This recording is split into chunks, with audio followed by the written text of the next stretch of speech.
Bonjour à tous. Alors, un exercice classique que vous pouvez avoir en DS souvent ou en devoir maison, c'est le calcul de la limite de suite en présence du terme -1 puissance n. On va voir qu'il y a des similitudes avec la présence de cosinus ou sinus dans le deuxième exemple tout à l'heure. Alors nous allons calculer la limite lorsque n tend vers plus l'infini de la suite 5 plus 3 fois -1 puissance n sur n carré. Alors on y va, correction.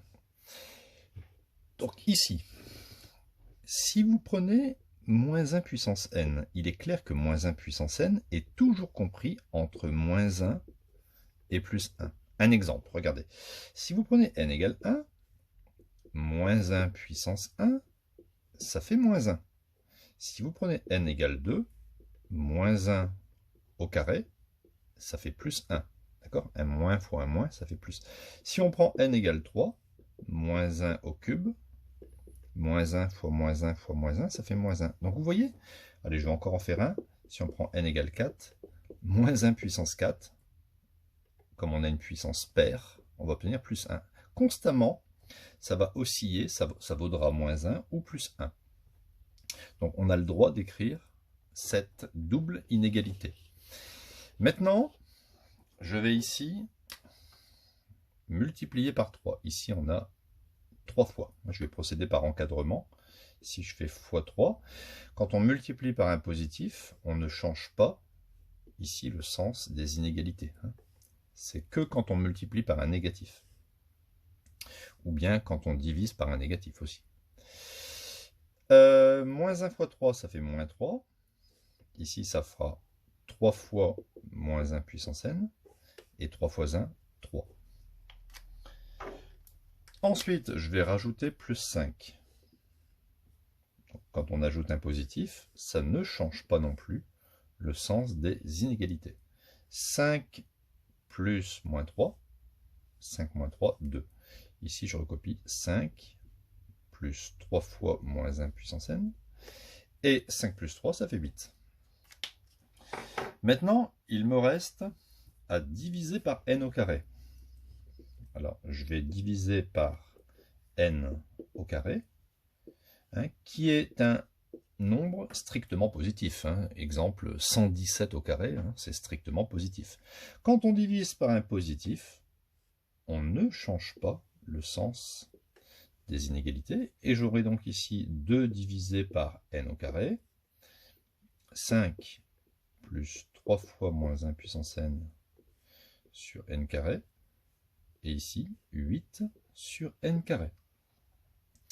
Ainsi, si j'appelle ça un, d'accord, je vais appeler cette suite un, je la retrouve ici.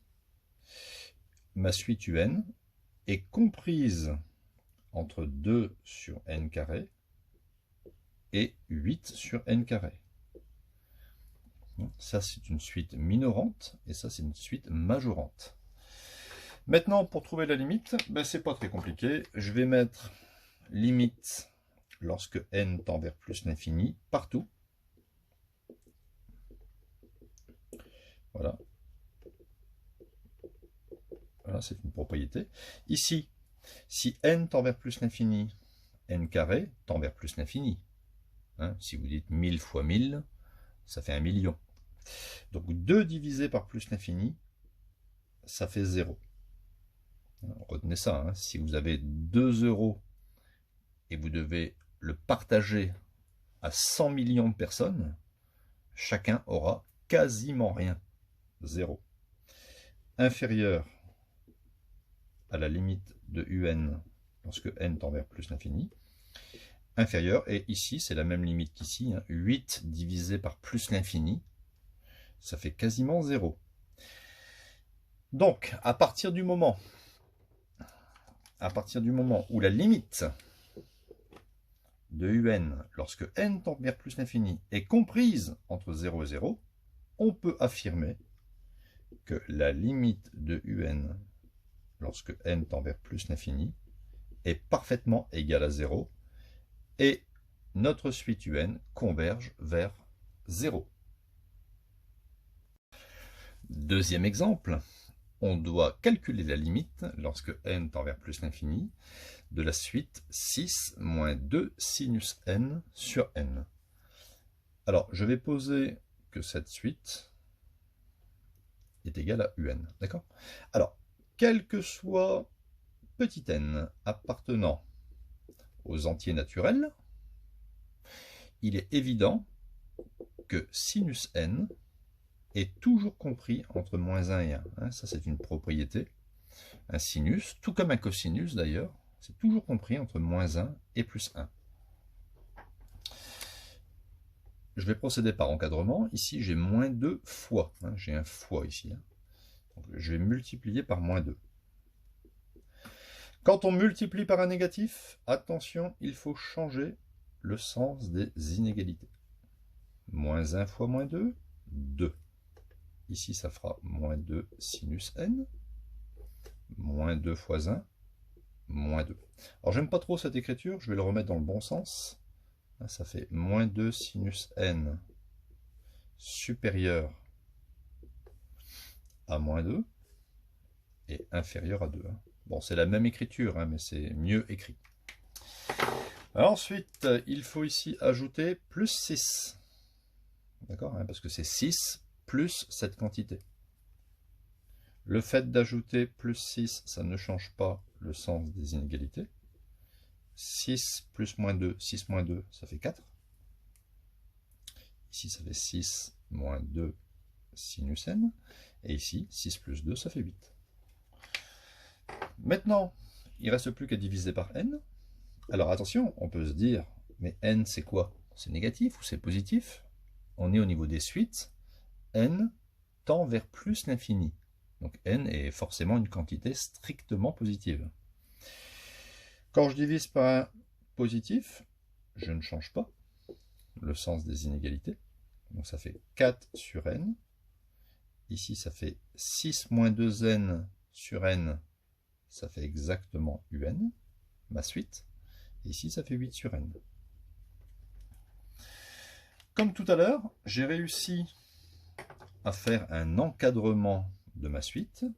Je vais donc ici passer aux limites. Donc limite de cette suite inférieure à limite lorsque n tend vers plus l'infini de un, inférieure à la limite de 8 sur un lorsque n tend vers plus l'infini. 4 divisé par plus l'infini. À votre avis, ça donne quoi? 4 divisé par plus l'infini.